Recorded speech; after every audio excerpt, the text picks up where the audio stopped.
Hello guys! Welcome back! Mahilig ka ba sa mga kakanin at mga street foods? Dito ang tamang lugar para sa iyo.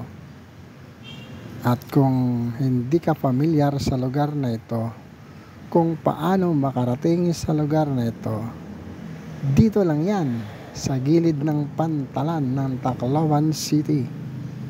Ayan guys, marami kang pagpipilian dito na mga street foods.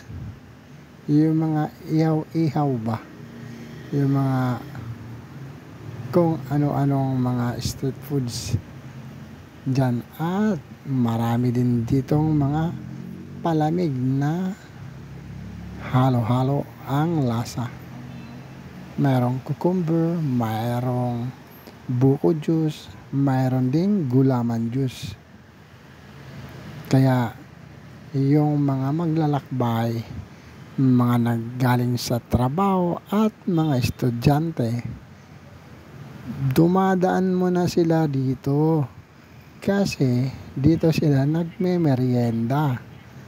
Ayan guys, o tingnan nyo naman, maraming tao dyan palagi sa lugar na ito.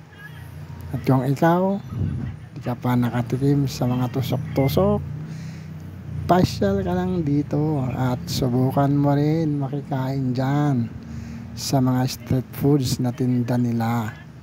Kung ano ang masasabi mo. At syempre guys, huwag namang kalimutan mag-likes bilang suporta. Thank you so much!